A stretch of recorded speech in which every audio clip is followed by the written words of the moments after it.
Here now is News Nation senior national security contributor, retired Lieutenant General Richard Newton. It is always great to see you, sir. We'll dive right in here. Iran now threatening a more severe response in this conflict. We know they've been firing missiles, that some of their most potent weapons are ballistic missiles. How much runway do you estimate they have on this front? Well, good morning, Kelly.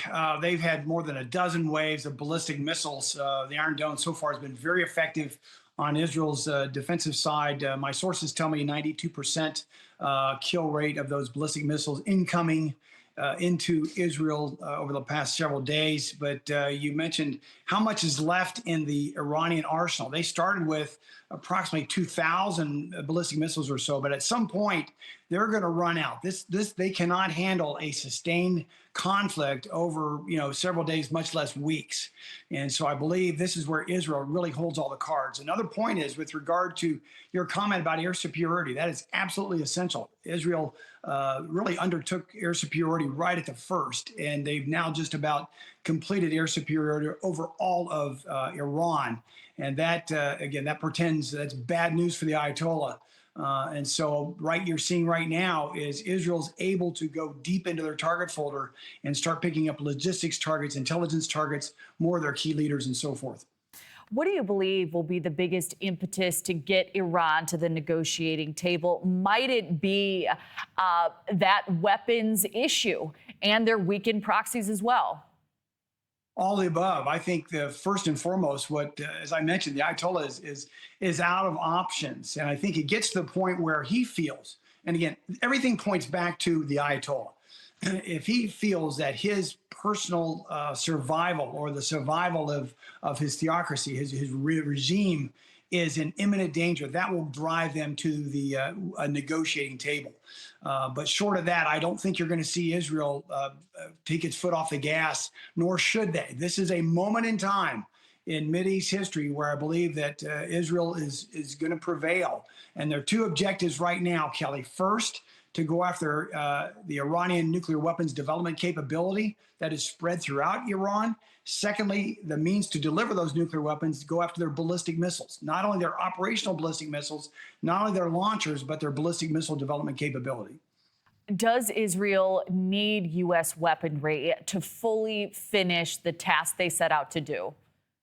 Let me say this. The United States Air Force has really the only capability to go deeply buried targets, such as at Natanz or Fordow and so forth. Israel's done an admirable job thus far of having significant damage, especially at Natanz and a couple other nuclear weapons development facilities. But they don't have the ability to go deeply penetrated, such as the Air Force B-2 stealth bomber with GBU-57, that 30,000-pound bunker bomb. That is required to go deeply buried targets. So then I'll ask you this. President Trump told a reporter that it's, quote, possible that the U.S. will get involved in this conflict. What do you think would most likely draw the U.S. into this outside of the U.S. or its forces being targeted?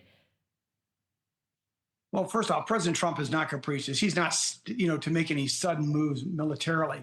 But nonetheless, if it gets to the point where we cannot rely on anything short of totally destroying those deeply buried targets, especially at Fordow and perhaps even at Natanz. And the only capability that will allow for that to happen is United States Air Force air power with those B-2 stealth bombers. I think short of that, though, that's where the United States would likely only get involved offensively to finally close the deal on those nuclear weapons capability. Now, we've also provided, exquisite defensive capabilities with the thermal high altitude area defense system that's in Israel. The Aegis we have our warships off the coast of Israel and so forth. We've got Air Force fighters that are ready to shoot down drones and so forth. My sources just told me that the USS Carl Vinson Carrier Strike Group is now en route to the Mideast region. It was supposed to replace the Carl Vinson, but I think it'll join up and you'll have two carrier strike groups.